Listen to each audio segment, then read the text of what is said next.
தினத்தந்தி நாளிதழின் முதல் பக்கத்தில் ஈரோடு கிழக்கு தொகுதியில் இன்றுடன் முடிவடையும் தேர்தல் பிரச்சாரம்.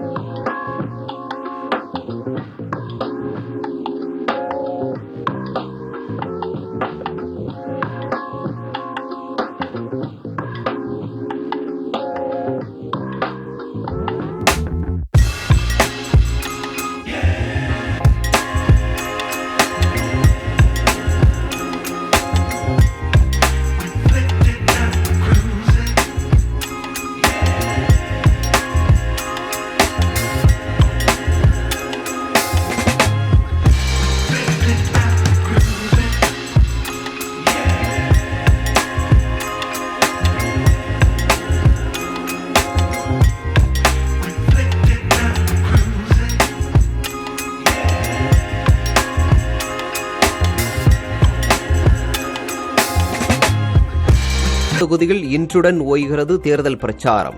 தேர்தல் கருத்து கணிப்பு வெளியிட தடை. பழனிசாமி தரப்பினர் பற்றிய ரகசியங்கள் ஒன்றன் பின் ஒன்றாக வெளியிடப்படும் என பன்னீர்செல்வம் பேட்டி.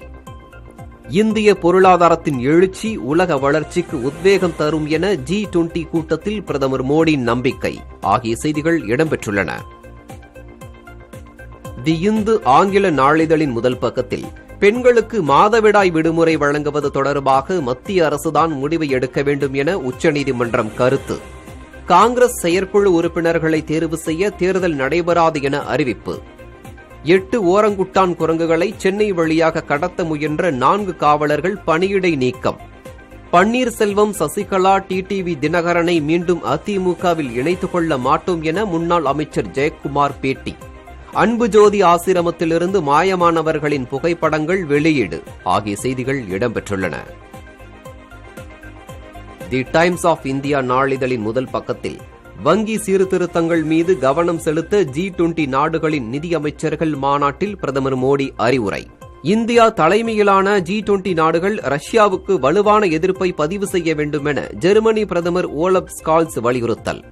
காங்கிரஸ் செயற்குழு உறுப்பினர்களை நியமன முறையில் தேர்வு செய்ய முடிவு. உக்ரைன் தீர்மானம் மீதான வாக்கெடுப்பை புறக்கணித்த இந்தியா. கொரோனா தடுப்பூசியால் 34 லட்சம் இந்தியர்கள் உயிர் பிழைத்ததாக ஆய்வில் தகவல். திருவனந்தபுரம் விமான நிலையத்தில் திடீரென தரையிறக்கப்பட்ட ஏர் இந்தியா விமானம். தமிழ் புலமையில் தமிழக மாணவர்கள் பின்தங்கியிருப்பது ஆய்வில் தகவல். மேலும் 2 பொருட்களுக்கு வழங்கப்பட்டுள்ள புவிசார் குறியீடு. மாதவிடாய் விடுமுறை குறித்து அரசின் முடிவை கேட்கும் உச்சநீதிமன்றம். அதானி விவகாரம் குறித்து செய்தி வெளியிட ஊடகங்களுக்கு தடை கோரிய மனுவை உச்சநீதிமன்றம் நிராகரிப்பு ஆகிய செய்திகள் இடம்பெற்றுள்ளன. தி நியூ இந்தியன் எக்ஸ்பிரஸ் நாளிதழின் முதல் பக்கத்தில் காங்கிரஸ் செயற்குழு உறுப்பினர்களை தேர்தல் மூலமின்றி நியமனம் மூலம் தேர்வு செய்ய முடிவு. அணு ஆயுதங்களை ரஷ்யா பயன்படுத்தாமல் இருப்பதற்கு முக்கிய காரணம் இந்தியா என அமெரிக்கா அறிக்கை.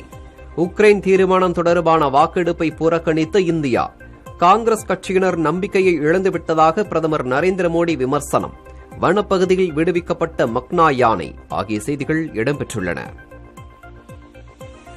தி எக்கனாமிக் டைம்ஸ் நாளிதழின் முதல் பக்கத்தில் G20 நாடுகளின் நிதியமைச்சர்கள் கூட்டத்தில் பிரதமர் மோடி பேச்சு. G20 கூட்டத்தில் உக்ரைன் ரஷ்யா விவகாரத்தை விட பருவநிலை பிரச்சினைகளுக்கு முக்கியத்துவம் தர விரும்பிய இந்தியா ஆகிய செய்திகள் இடம்பெற்றுள்ளன. இந்தியாவில் நேரடி அந்நிய முதலீடு 15% குறைந்தது. அதானி பங்குகள் விலை தொடர்ந்து சரிவு. அதீத வெப்பம் காரணமாக பயிர்கள் விளைச்சல் பாதித்து கிராமப்புற பொருளாதார மீட்சி பாதிக்கப்பட வாய்ப்பு ஆகிய செய்திகள் இடம்பெற்றுள்ளன.